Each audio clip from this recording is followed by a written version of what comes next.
தமிழொலி நேயர்களுக்கு வணக்கம். இன்றைய மதிய நேர பிரதான செய்திகள். முதலில் தலைப்புச் செய்திகள். உள்ளூராட்சி மன்ற தேர்தல் காலை 9 மணி வரையான முடிவுகள் தொடர்ந்து முன்னிலையில் NPP.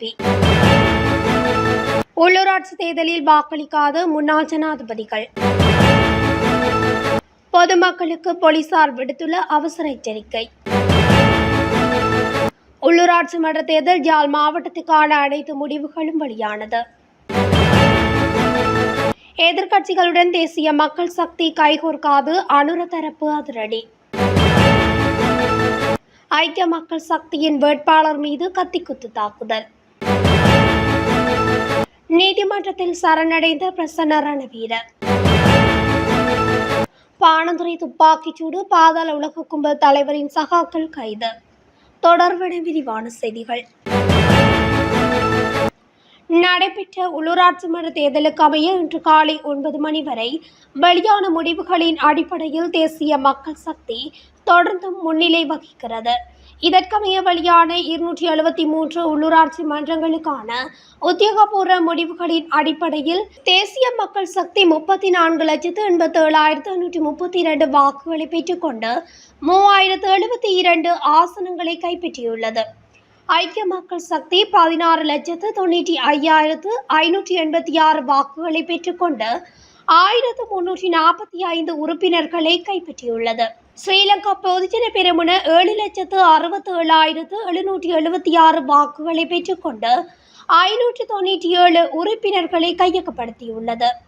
ஐக்கிய தேசிய கட்சி 3,62,701 வாக்குகளை பெற்றுக்கொண்டு 290 ஆசனங்களை பெற்றுக்கொண்டுள்ளது.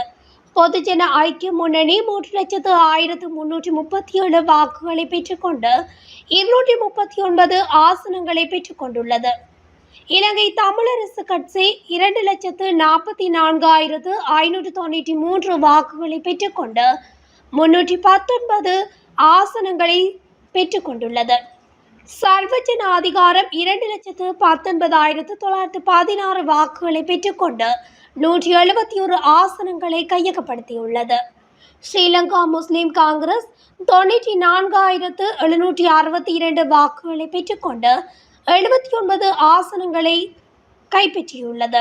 ஜனநாயக தமிழ் தேசிய கூட்டணி 84,669 வாக்குகளை பெற்றுக்கொண்டு 102 உறுப்பினர்களை கைப்பற்றியுள்ளது.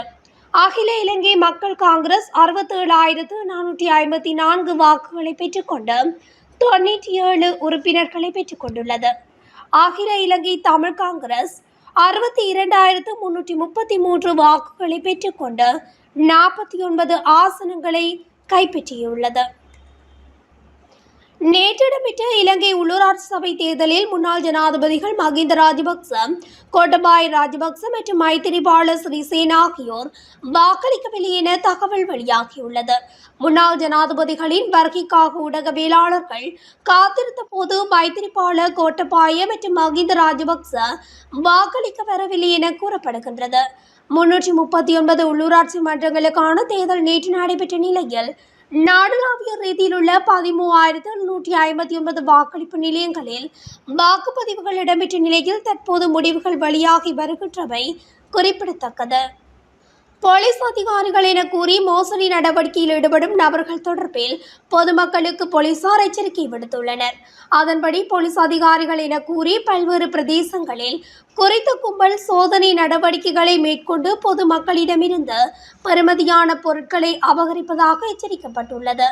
இவ்வாறான கும்பல் தொடர்பில் தகவல் கிடைத்தால் உடனடியாக போலீசாருக்கு தகவல் வழங்குமாறும் போலீசார் பொதுமக்களிடம் கேட்டுக்கொண்டுள்ளனர்.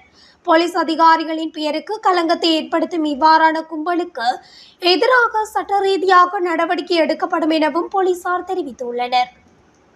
நடைபெற்ற உள்ளூராட்சி மன்ற தேர்தலில் யாழ் மாவட்டத்துக்கான அனைத்து முடிவுகளும் வெளியாகியுள்ளன. இதற்கமைய யாழ்ப்பாண மாநகர சபையை இலங்கை தமிழரசு கட்சியும், பல்வடித்துறை நகர சபையை இலங்கை தமிழரசு கட்சியும், பருத்தித்துறை நகர சபையை அகில இலங்கை தமிழ் காங்கிரசும், காரைநகர் பிரதேச சபையை சுயேட்சை குழுவும் கைப்பற்றியுள்ளன.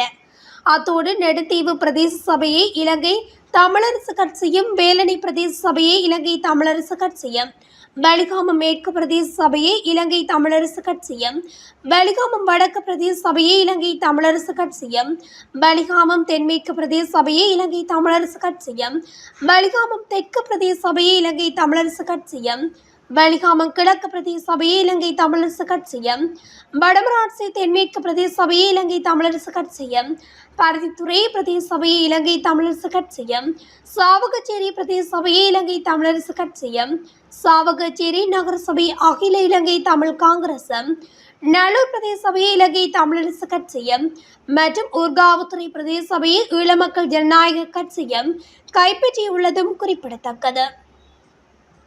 அரசாங்கத்தால் நிராகரிக்கப்பட்ட எதிர்க்கட்சிகளுடன் தேசிய மக்கள் சக்தி கைகோர்த்து சபைகளை நிறுவாது என ஜேவிபி பொதுச் செயலாளர் டில்வின் சில்வா தெரிவித்துள்ளார். குறித்த விடயத்தை இன்று ஊடகங்களுக்கு கருத்து தெரிவிக்கும் போது அவர் இதனை குறிப்பிட்டுள்ளார். இருப்பினும் தேசிய மக்கள் சக்தியுடன் இணைந்து பணியாற்ற விரும்பும் தனிநபர்களின் சுயாதீன குழுக்களை தேசிய மக்கள் சக்தி பரிசீலிக்கும் என அவர் குறிப்பிட்டுள்ளார். தேசிய மக்கள் கட்சி பெரும்பான்மை உறுப்பினர்களை பெற்ற நிறுவனங்களில் தேசிய மக்கள் கட்சி சபைகளை நிறுவும் என அவர் குறிப்பிட்டுள்ளார். மக்களால் நிராகரிக்கப்பட்ட எதிர்க்கட்சிகள் சபைகளை அமைப்பது நெறிமுறைக்கு புறம்பானது என அவர் சுட்டிக்காட்டியுள்ளார். மேலும் பெரும்பான்மை உறுப்பினர்களை பெற்ற கட்சிகளே சபைகளை நிறுவ வேண்டும் எனவும் அவர் தெரிவித்துள்ளமை குறிப்பிடத்தக்கது. ஐக்கிய மக்கள் சக்தியின் வேட்பாளர் மீது கத்திக்குத்து தாக்குதல் நடத்தப்பட்டுள்ளது. குறித்த தாக்குதல் சம்பவமானது நேற்று திக்வெல்ல கந்த பிரதேசத்தில் இடம்பெற்றுள்ளது. அடையாளம் தெரியாத நபர்களால் கேகாலை தரணியக்கல பிரதேச சபைக்கு போட்டியிட்ட வேட்பாளர் மீது கத்திக்குத்து தாக்குதல் நடத்தப்பட்டுள்ளது.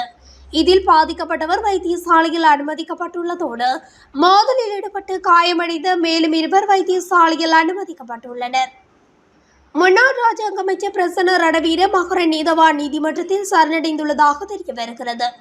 போலி ஆவணங்களை தயாரித்து கிரிபத்கொடை பிரதேசத்தில் உள்ள அரசு காணியொன்றை விற்பனை செய்த சம்பவம் தொடர்பில் பிரசன்ன ரணவீரவை கைது செய்ய திறந்த பிடியாணை பிறப்பிக்கப்பட்டிருந்தது.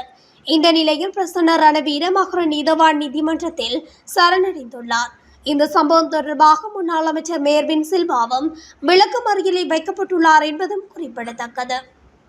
பாடத்துறை ஹிரண பிரதேசத்தில் கடந்த ஏப்ரல் மாதம் 29ஆம் தேதி இடம்பெற்ற துப்பாக்கிச் சூட்டு சம்பவம் தொடர்பில் பாதாள உலக கும்பல் தலைவரின் சகாக்கள் 2 போலீஸ் விசேட அதிரடிப்படையினரால் திங்கட்கிழமை இரவு கைது செய்யப்பட்டுள்ளனர்.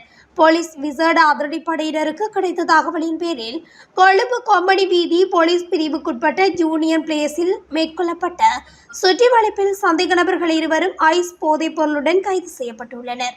கைது செய்யப்பட்டவர்கள் மருதாணி மற்றும் கொழும்பு 13 ஆகிய பிரதேசங்களில் வசிக்கும் 21 மற்றும் 25 வயதுடையவர்கள் ஆவர். சந்தேக நபர்கள் 2 பானுதுறை ஹிரண பிரதேசத்தில் நபர் ஒருவரை சுட்டு கொலை செய்வதற்கு துப்பாக்கிதாரிகளுக்கு துப்பாக்கி மற்றும் வேன் வழங்கி உதவி செய்துள்ளதாக போலீஸ் விசாரணையில் தெரிய வந்துள்ளது. இதனையடுத்து கைது செய்யப்பட்ட சந்தேக நபர்கள் 2 கொம்படி வீதி போலீஸ் நிலையத்தில் ஒப்படைக்கப்பட்டுள்ளனர். இத்துடன் தமிழொலியின் இன்றைய மதிய நேர பிரதான செய்திகள் நிறைவடைகின்றன.